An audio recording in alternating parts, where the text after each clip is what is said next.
आज देखेंगे TGT PGT का प्रैक्टिस सेट नंबर 12, जिसमें महत्वपूर्ण 125 प्रश्न हैं और ये प्रश्न सभी परीक्षाओं के लिए महत्वपूर्ण होंगे। तो प्लीज़ वीडियो को पूरा देखें और चैनल को सब्सक्राइब ना किया हो तो चैनल को सब्सक्राइब कर लें। तो चलिए शुरू करते हैं। पहला प्रश्न है आज का। रहमन पानी राखिए बिन पानी सब सून, पानी गए न उबरे मोती मानस चून, इस दोहे में कौन सा अलंकार है? तो इसमें जो अलंकार है वो है श्लेष अलंकार। अगला प्रश्न है, निम्नलिखित काव्यांश में अलंकार है। रवि को चाहत सरोज ज्यों, शशि को चाहत चकोर, घन को चाहत मोर ज्यों, त्यों तुम को मनमोर। इसमें बताना है कौन सा अलंकार है। तो इसका सही आंसर है ऑप्शन नंबर ए। इसमें ए और बी मतलब उपमा और रूपक दोनों अलंकार हैं।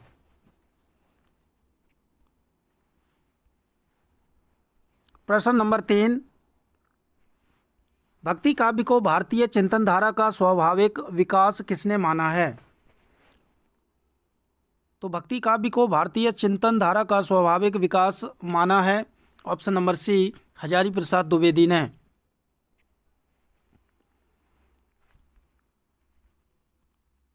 प्रश्न नंबर 4, आचार्य हजारी प्रसाद द्विवेदी के अनुसार निम्नलिखित संप्रदायों का सही अनुक्रम है। तो हजारी प्रसाद द्विवेदी के अनुसार संप्रदायों का जो सही अनुक्रम है वो है ऑप्शन नंबर सी। पहले आएगा श्री संप्रदाय, फिर ब्रह्म संप्रदाय, फिर रुद्र संप्रदाय, उसके बाद सनकादि संप्रदाय। प्रश्न नंबर 5 है, विशिष्टाद्वैतवाद के आचार्य हैं। तो इसका सही आंसर है ऑप्शन नंबर ए, रामानुजाचार्य हैं विशिष्टाद्वैतवाद के प्रस्तोता। प्रश्न नंबर 6, विभिन्न मतों के आधार पर हिंदी में भक्ति काव्य की कितनी शाखाएं मानी जाती हैं?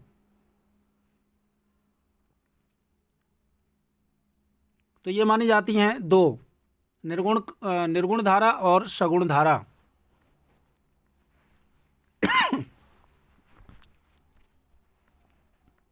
प्रश्न नंबर 7, रामचरितमानस, पद्मावत, सूरसागर, कबीर दोहावली जैसे ग्रंथ किस काल की देन है?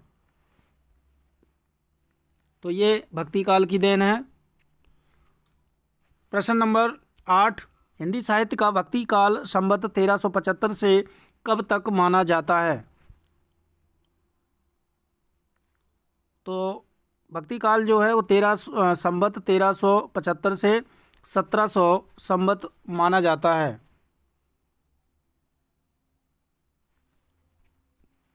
प्रश्न नंबर 9, बरवे नायिका भेद का रचनाकार कौन है? तो इसका सही आंसर है ऑप्शन नंबर ए, रहीम। रसलीन की रचना है अंग दर्पण, और बिहारी की बिहारी सतसई, और मतीराम की रचना है रसराज। प्रश्न नंबर 10 है, मैला आंचल उपन्यास किस अंचल से जुड़ा है? तो इसका सही आंसर है ऑप्शन नंबर बी, पूर्णिया जिले से। प्रश्न नंबर 11, सूरदास की अधिकतर रचनाएं किस भाषा में हैं? तो सूरदास की जो अधिकतर रचनाएं हैं वो ब्रज भाषा में हैं, और सूरदास की रचना सूरसागर, सूरसारावली तथा साहित्य लहरी ये सभी जो है ब्रज भाषा में हैं। प्रश्न नंबर 12, कृष्ण काव्य का अधिकांश साहित्य मुख्यतः किस भाषा में है? तो इसका सही आंसर है ऑप्शन नंबर ए, ब्रजभाषा। प्रश्न नंबर 13, निम्नलिखित में से अष्टछाप के एक कवि हैं? श्री वल्लभाचार्य, विट्ठलनाथ, स्वामी विट्ठलनाथ, या फिर विद्यापति, या कृष्णदास।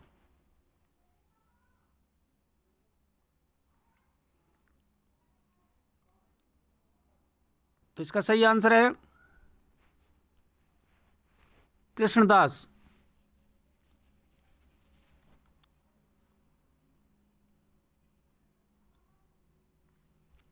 प्रश्न नंबर 14, नाटक में कितने रसों का परिपाक माना जाता है?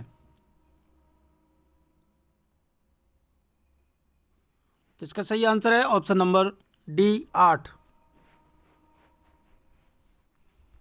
प्रश्न नंबर 15, केशवदास का अलंकार पर आधारित ग्रंथ है। तो इसका सही आंसर है ऑप्शन नंबर डी, कविप्रिया जो है वो अलंकार पर आधारित है। प्रश्न नंबर 16, बेताल पचीसी उपन्यास के लेखक कौन हैं? तो बेताल पचीसी ये उपन्यास है सोमदेव भट्ट का। प्रश्न नंबर 17, छायावाद की प्रमुख प्रवृत्तियां कौन सी हैं? तो छायावाद की प्रमुख प्रवृत्तियां हैं शैलीगत। प्रश्न नंबर 18, आधुनिक काल में पद्य के साथ किसका विकास हुआ? तो इसका सही आंसर है ऑप्शन नंबर ए, गद्य का। प्रश्न नंबर 19, हिंदी आलोचना का इतिहास कौन से काल से माना जाता है? तो हिंदी आलोचना का इतिहास जो है वो आधुनिक काल से माना जाता है।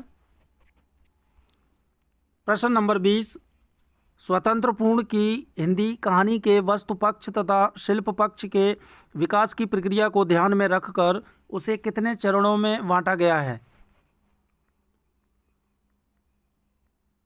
तो ये बांटा गया है 3 चरणों में।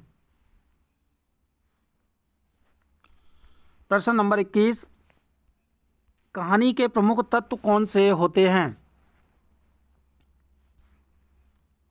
तो कहानी के प्रमुख तत्व होते हैं पात्र। प्रश्न नंबर 22, प्रेमचंद द्वारा रचित उपन्यास का नाम है? तो ये इसका सही आंसर है ऑप्शन नंबर बी, गोदान। प्रश्न नंबर 23, कलम का सिपाही किसकी जीवनी है और किसने लिखी है? तो ये जो है मुंशी प्रेमचंद की जीवनी है और इसको जो लिखा है वो लिखा है अमृत राय ने। अमृत राय प्रेमचंद के पुत्र थे।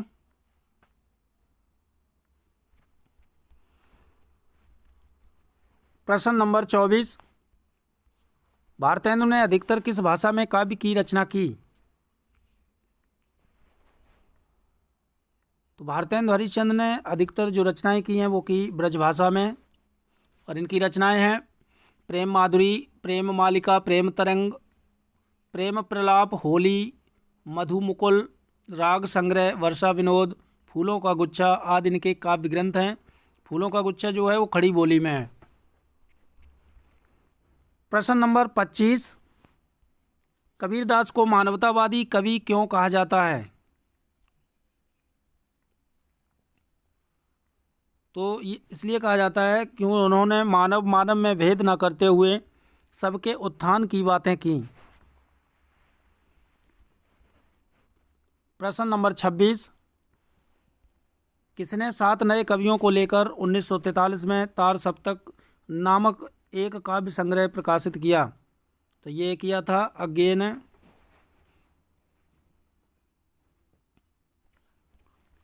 प्रश्न नंबर 27, सिद्ध कवि सराफा की रचना का नाम है? तो ये सही आंसर है दोहा कोश। प्रश्न नंबर 28, बीसल देव रासो के रचयिता का नाम है?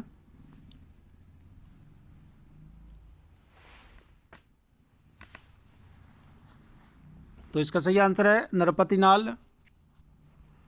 प्रश्न नंबर 29, मैथिल कोकिल के नाम से कौन कवि जाने जाते हैं? तो इसका सही आंसर है ऑप्शन नंबर ए, विद्यापति। प्रश्न नंबर 30, हिंदी में अकविता का प्रवर्तक किसे माना जाता है? तो अकविता का प्रवर्तक माना जाता है option number C Jagdish Chaturvedi को।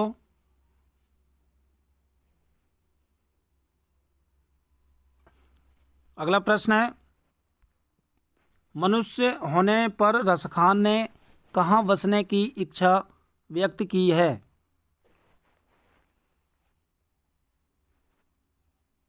तो ये की है ऑप्शन नंबर ए गोकुल के गांव में।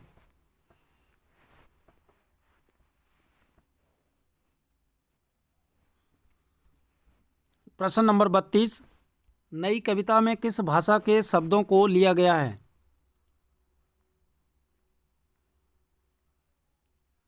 तो ये लिया गया है आधुनिक हिंदी भाषा को। प्रश्न नंबर 33, नई कविता की प्रमुख प्रवृत्तियां कौन सी हैं? तो नई कविता की प्रमुख प्रवृत्तियां हैं उन्मुक्तता। प्रश्न नंबर 34, रीतिकालीन साहित्य पर किस काव्यशास्त्री ने परंपरा का गहरा असर है? तो ये संस्कृत का है। प्रश्न नंबर 35, निम्न में से किस कवि ने सतसई की रचना नहीं की?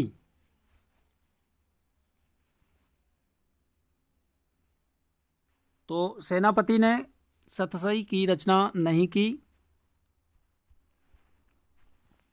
प्रश्न नंबर 36, पृथ्वीराज रासो किस काल की रचना है?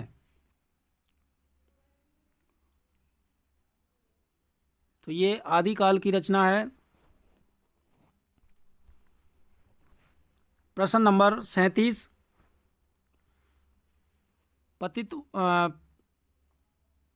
प्रगतिवाद में किस विचारधारा का उदय माना जाता है?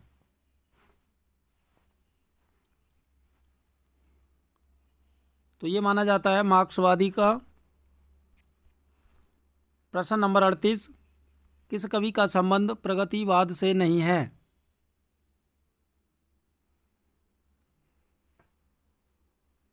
तो रामदरस मिश्र का संबंध प्रगतिवाद से नहीं है।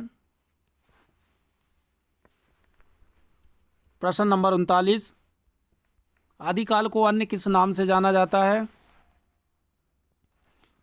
तो आदिकाल को वीरगाथा काल नाम से भी जाना जाता है। प्रश्न नंबर 40, फारसी का यह कथन किसने कहा था? मैं हिंदी की तूती हूँ, मुझसे कुछ पूछना हो तो हिंदी में पूछो, तब मैं तुम्हें सब कुछ बता दूंगा। तो ये कहा था अमीर खुसरो ने। प्रश्न नंबर 41, उपदेश रसायन के रचनाकार कौन हैं?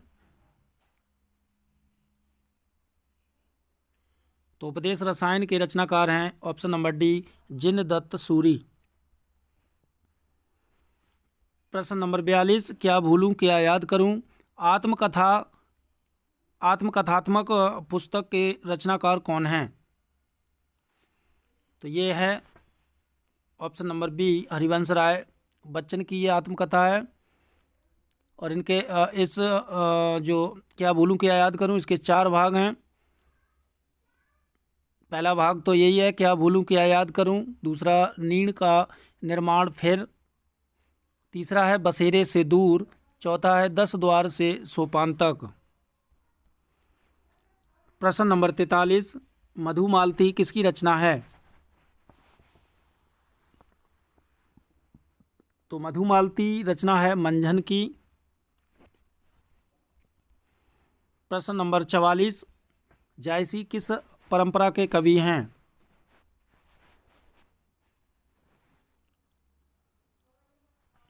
तो जायसी जो हैं वो प्रेमाख्यान परंपरा के कवि हैं। और प्रेमाख्यान परंपरा में अन्य कवि भी हैं जैसे कि कुतुबन, मंझन, उस्मान नूर मोहम्मद। प्रश्न नंबर 45, सूफी काव्य धारा के पहले कवि कौन हैं?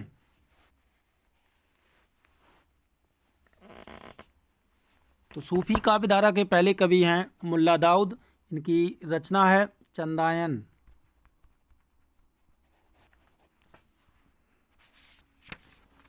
अगला प्रश्न है, लहर किस विधा की रचना है?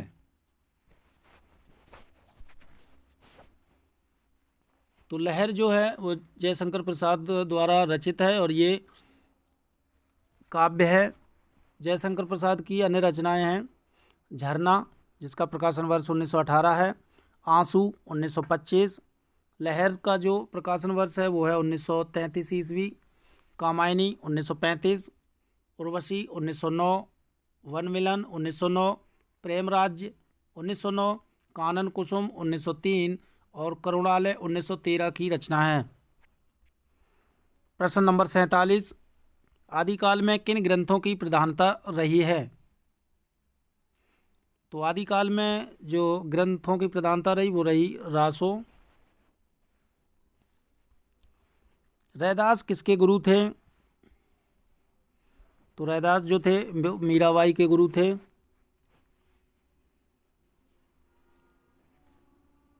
रैदास का जो जन्म हुआ था वो हुआ था 1388 ईस्वी में और इनका जन्म काशी में हुआ था। और इनकी एक पंक्ति है, प्रभु जी तुम चंदन हम पानी, जाकी अंग अंग वास समानी। महत्वपूर्ण पंक्ति है इनकी। प्रश्न नंबर 49, निर्गुण भक्ति के कवि नहीं हैं। तो इनमें से जो निर्गुण भक्ति के कवि नहीं हैं वो हैं option number D, Shri Ramanujacharya. ये जो है राम भक्ति शाखा के आचार्य हैं। प्रश्न नंबर 50, जब लेखक स्वयं अपनी जीवनी लिखता है तो उसे क्या कहते हैं? तो उसे कहते हैं आत्मकथा। प्रश्न नंबर 51, जन्म सिंधु पुनि बंधु विष दिन मलिन सकलंक और सिय मुख समता पाओ किमि चंद बापुरु रंक। इन पंक्तियों में कौन सा अलंकार है? तो इन पंक्तियों में जो अलंकार है वो है व्यतिरेक अलंकार। प्रश्न नंबर 52, शब्दार्थो सहितो काव्यम किसका कथन है? तो ये कथन है भामा का। प्रश्न नंबर 53,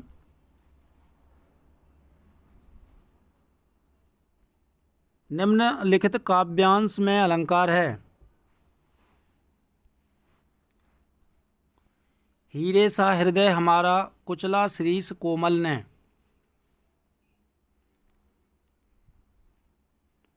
तो इसमें जो अलंकार है वो है उपमा अलंकार और अनुप्रास अलंकार। इसलिए सही आंसर है ऑप्शन नंबर डी, ए और डी।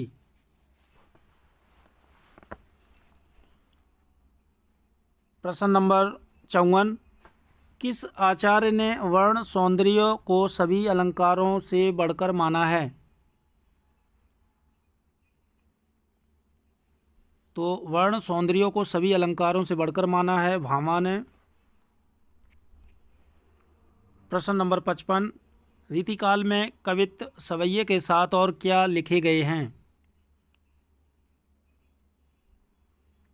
तो रीतिकाल में जो कवित्त सवैया के साथ लिखे गए दोहे।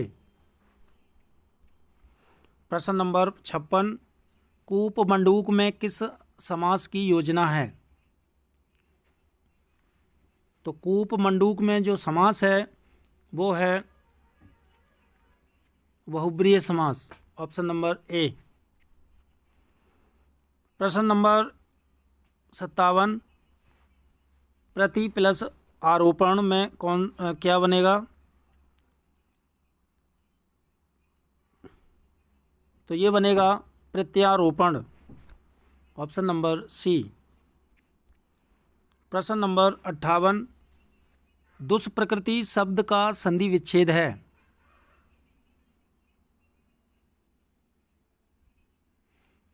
तो दुष्प्रकृति का जो संधि विच्छेद होगा वो होगा ऑप्शन नंबर सी, दो प्लस प्रकृति, ये विसर्ग संधि है।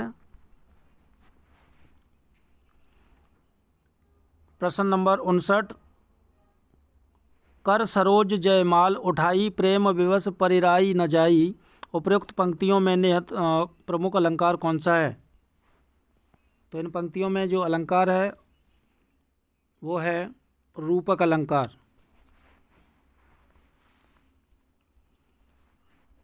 प्रश्न नंबर 60, शीला आई और अंधे को सहारा दिया, यह वाक्य किस वाक्य भेद का उदाहरण है? सही विकल्प बताइए। तो शीला आई और अंधे को सहारा दिया, ये जो वाक्य है वो है संयुक्त वाक्य। प्रश्न नंबर 61, जगन्नाथ में कौन सी संधि है? तो जगन्नाथ में है व्यंजन संधि। इसका जो संधि विच्छेद होगा वो होगा जगत प्लस नाथ। प्रश्न नंबर 62, कारक के भेद हैं।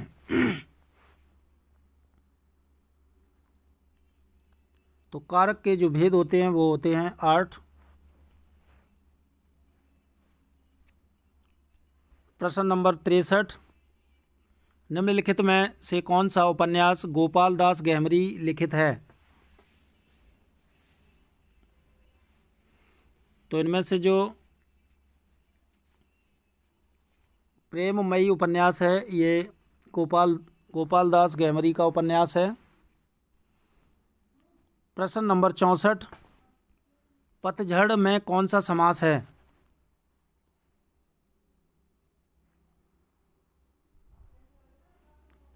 तो पतझड़ में बहुब्रीहि समास है। प्रश्न नंबर 65, अकल पर पत्थर पड़ना मुहावरे के अर्थ का निम्नांकित विकल्पों में से चयन कीजिए। तो अकल पर पत्थर पड़ना, इसका जो सही हो जाएगा वो है बुद्धि भ्रष्ट होना। प्रश्न नंबर 66, ह्रस्व का विलोम होगा।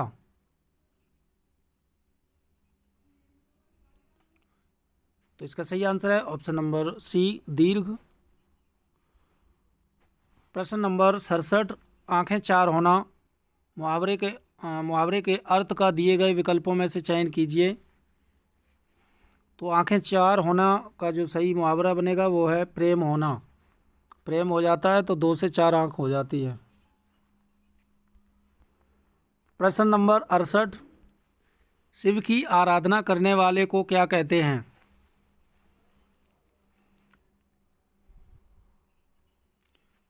तो शिव की आराधना करने वाले को कहते हैं शैव। प्रश्न नंबर 69, ब्राह्मणे प्रजायन्ते इत्यत्र अपादानं कस्मिन् पदे वर्तते?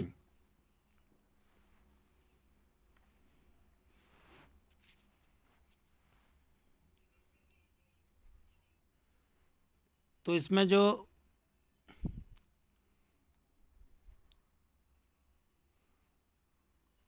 ये पूरा प्रश्न नहीं लिखा, पूछ क्या रहा है, तो इसका जो सही आंसर है वो है ब्राह्मण। प्रश्न नंबर 70, निम्न में शुद्ध वाक्य का चयन कीजिए।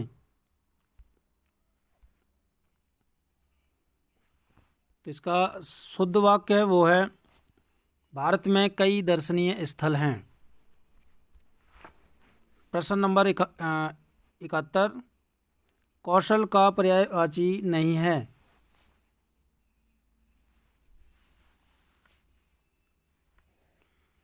तो दक्षता, कुशलता, पटुता ये सभी कौशल के पर्यायवाची हैं, जबकि अभ्यागत जो है वो पर्यायवाची अतिथि का है। प्रश्न नंबर 72, निम्न में शुद्ध वाक्य का चयन कीजिए।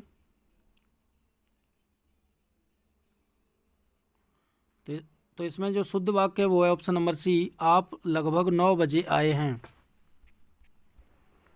प्रश्न नंबर 73, कृत्य के साथ विभक्ति प्रयुक्त होगी। तो कृत्य के साथ जो विभक्ति होगी वो होगी षष्ठी विभक्ति।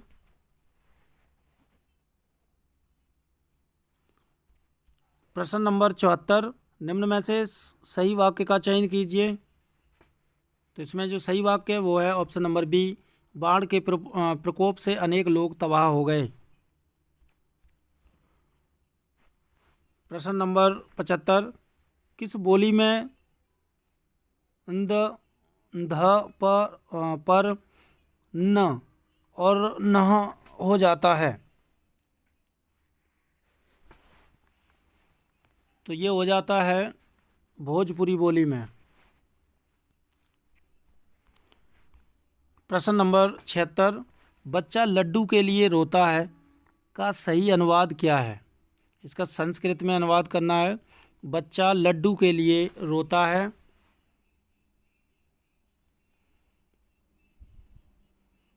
तो इसका सही अनुवाद होगा ऑप्शन नंबर सी, शिशुआ मोदकाय रोदिति। प्रश्न नंबर 77, कला परिच्छेद के लेखक कौन हैं? तो कला परिच्छेद के लेखक हैं ऑप्शन नंबर सी, दंडी। प्रश्न नंबर 78, कौन सा शब्द गंगा का पर्यायवाची नहीं है? तो इसका सही आंसर है ऑप्शन नंबर डी, सरिता। ये नदी का पर्यायवाची है। प्रश्न नंबर 79, निम्नलिखित वाक्यों में से अशुद्ध वाक्य का चयन कीजिए।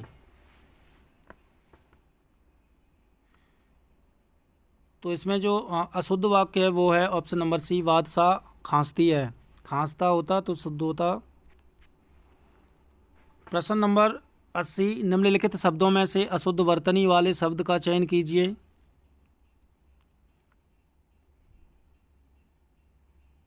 तो 80 का जो सही आंसर है वो है अनुग्रह। ये गलत है।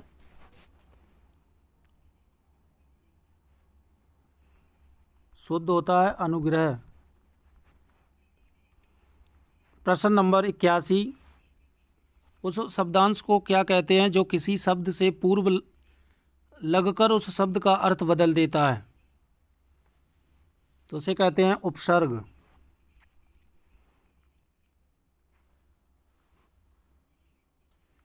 प्रश्न नंबर 82, अतीव शब्द में निम्नलिखित में से कौन सा उपसर्ग है?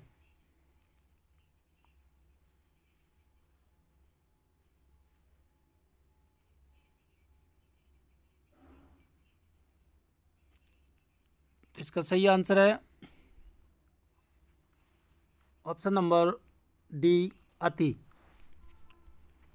प्रश्न नंबर 83, निम्नलिखित शब्दों में शुद्ध वर्तनी वाले शब्द का चयन कीजिए। तो इसमें जो शुद्ध है वो है ऑप्शन नंबर ए, उज्ज्वल। प्रश्न नंबर 84, पाहुड़ दोहा किसकी रचना है?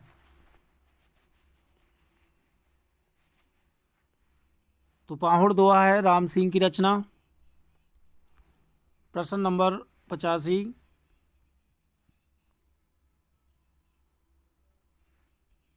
बघेली बोली का संबंध किस भाषा से है?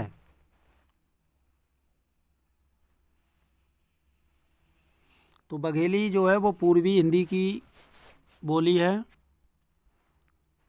प्रश्न नंबर 86, नल दमयंती प्रेमाख्यान काव्य के रचनाकार कौन हैं?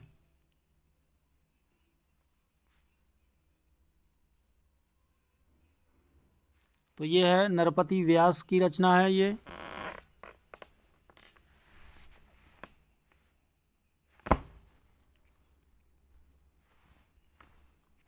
प्रश्न नंबर 87, भ्रमर गीत का मुख्य आधार क्या रहा है? तो ये रहा है ऑप्शन नंबर डी, भागवत का 10वां स्कंद। प्रश्न नंबर 88, सुदामा चरित ग्रंथ के रचयिता कौन हैं? तो सुदामा चरित ग्रंथ के रचयिता हैं नरोत्तम दास। प्रश्न नंबर 89, बिहारी के दोहों पर किसका प्रभाव है? तो बिहारी के दोहों पर जो प्रभाव है वो है गाथा सप्तशती। प्रश्न नंबर 90, प्रजा हितैषी नामक पत्र कहाँ से निकलता था?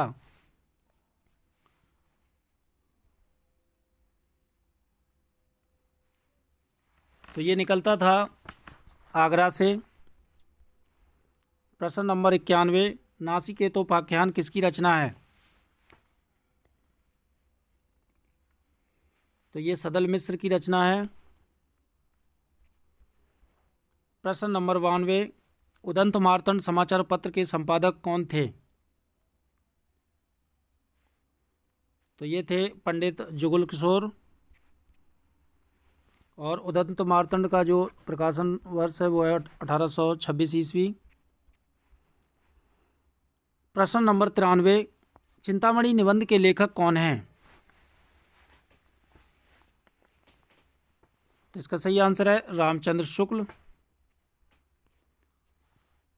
प्रश्न नंबर 94, अंधा योग किसकी रचना है? तो ये है धर्मवीर भारती की। प्रश्न नंबर 95, आवारा मसीहा जीवनी के लेखक कौन हैं? तो आवारा मसीहा जो है वो विष्णु प्रभाकर लेखक हैं इसके, और ये शरत चंद्र की जीवनी है। प्रश्न नंबर 96, ढोला मारूरा दोहा की भाषा कौन सी है? तो ढोला मारूरा दोहा की जो भाषा है वो है अपभ्रंश।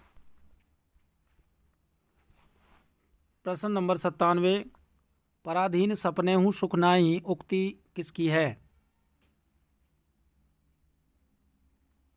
तो पराधीन सपने हूँ सुख नाहीं ये तुलसीदास की पंक्ति है। प्रश्न नंबर 98, मधुमालती के रचयिता कौन है?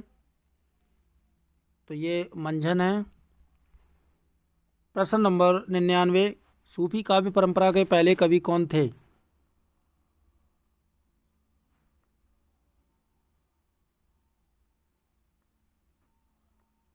तो ये मुल्ला दाऊद थे। पद्मावत किस भाषा में लिखा गया है? तो ये लिखा गया है अवधी भाषा में। ये जायसी की रचना है।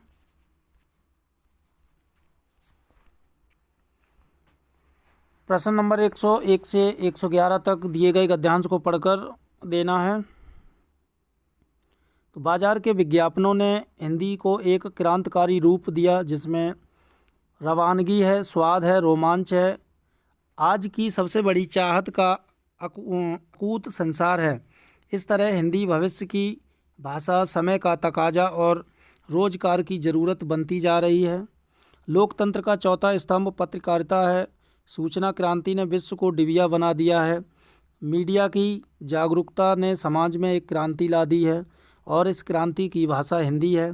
इतने सारे समाचार चैनल हैं और सभी चैनलों पर हिंदी अपने हर रूप में नए कलेवर तेवर में निखर कर, संवर कर, लहर कर, बोले तो बिंदास बनकर छाई रहती है।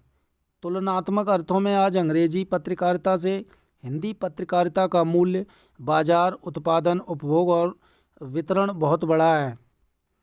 प्रिंट मीडिया की स्थिति ज़्यादा बेहतर है। पत्र पत्रिकाओं की लाखों प्रतियां रोज़ाना बिकती हैं। चीन के बाद सबसे अधिक अखबार हमारे यहाँ पढ़े जाते हैं। हिंदी के संप्रेषण की यह मानवीय, रचनात्मक और सागर गर्वित उपलब्धि है। पत्र पत्रिकाएं हिंदी की गुणवत्ता और प्रचार प्रसार के लिए कृत संकल्प है। यह भ्रम फैला गया था कि हिंदी रोजगारोन्मुखी नहीं है। आज सरकारी गैर सरकारी क्षेत्रों में करोड़ों हिंदी पढ़े लिखे लोग आजीविकापार्जन कर रहे हैं। भविष्य में हिंदी की बाजार मांग और अधिक हो सकती है। पसीनों में, प्रार्थनाओं में, सिरहानों की सिसकियों में और हमारे सपनों में तब तक हिंदी रहेगी जब तक वह बिना किसी पीड़ा या रोग के सप्राण, सावक और सस्वर रहेगी। तो इसका प्रश्न है कि उपयुक्त अवतरण के लिए एक उपयुक्त शीर्षक दीजिए। तो ये शीर्षक हो जाएगा समय की मांग, ऑप्शन नंबर बी। प्रश्न नंबर 102, लोकतंत्र का चौथा स्तंभ किसे कहा गया है? तो ये कहा गया है पत्रकारिता को। प्रश्न नंबर 103, तुलनात्मक दृष्टि से लेखक ने किस पत्रकारिता को व्यापक माना है? तो ये माना है हिंदी पत्रकारिता को। प्रश्न नंबर 104, प्रिंट मीडिया से क्या तात्पर्य है? तो समाचार पत्र और पत्रिकाएं। प्रश्न नंबर 105, विश्व को डिबिया बना देने से आशय समझाइए। तो यह है विश्व के लोगों को एक दूसरे के नज़दीक लाना। प्रश्न नंबर 106, सरकारी शब्द का विलोम निम्न में से है? तो सरकारी का हो जाएगा गैर सरकारी। प्रश्न नंबर 107, अतीत शब्द का विलोम निम्न में से है? अतीत का होता है वर्तमान। समय शब्द का पर्यायवाची निम्न में से है? तो समय का पर्यायवाची वक्त। प्रश्न नंबर 109, प्रार्थना शब्द का पर्यायवाची निम्न में से है? तो प्रार्थना का होता है निवेदन, पर्यायवाची। प्रश्न नंबर 110, संप्रेषण में उपसर्ग है? तो ये है ए सम। जागरूकता में प्रत्यय है? तो इसका जागरूकता में ता प्रत्यय है। प्रश्न नंबर 112, मूर्धन्य व्यंजन है? तो मूर्धन्य व्यंजन है ऑप्शन नंबर सी, टा ठा ड ढ ड़। प्रश्न नंबर 113, ए के उच्चारण स्थान का नाम है? तो इसका जो उच्चारण स्थान है वो है कंठ तालव्य। प्रश्न नंबर 114, कौन ऊष्म व्यंजन नहीं है? सी, ऑप्शन नंबर सी सही है। ग जो है ऊष्म व्यंजन नहीं है। नीचे दिए गए विकल्पों में से तत्सम शब्द का चयन कीजिए। तो 115 में तत्सम शब्द बताना है। तो इसमें जो है कुपात्र ये तत्सम शब्द है। 116 में तत्सम शब्द है काक।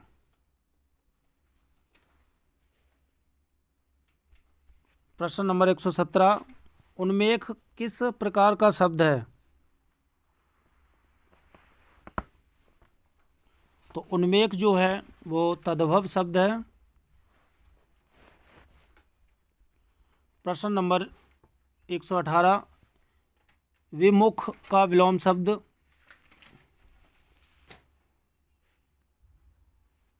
तो विमुख का विलोम शब्द होगा उन्मुख। प्रश्न नंबर 119, कृत्रिम का विलोम शब्द है?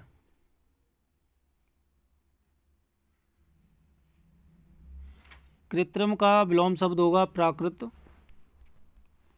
प्रश्न नंबर 120, क्षुधा शब्द का विलोम शब्द है?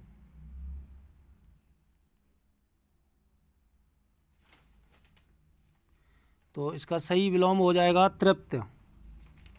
तृप्ति, तृप्ति होगा तृप्ति। क्षुधा का जो अर्थ होता है वो होता है भूखा।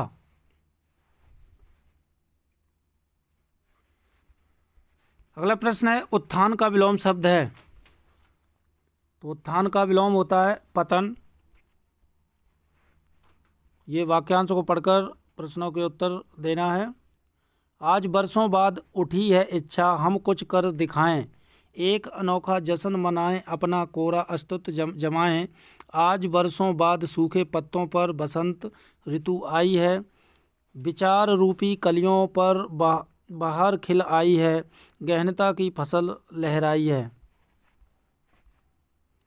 शायद इसी कारण आज बरसों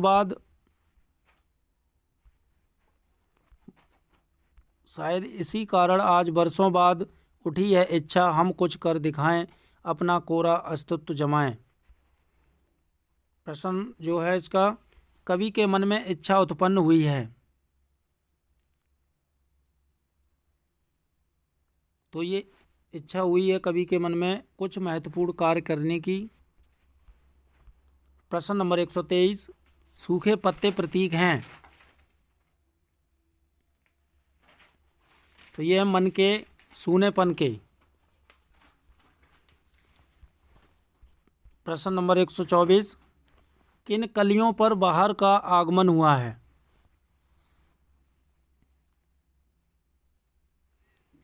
तो ये हुआ है विचारों की कलियों पर।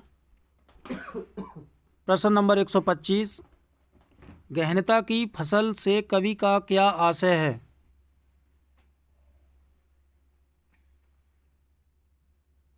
तो गहनता की फसल से कवि का आशय है विचारों में परिपक्वता। तो ये थे 125 प्रश्न।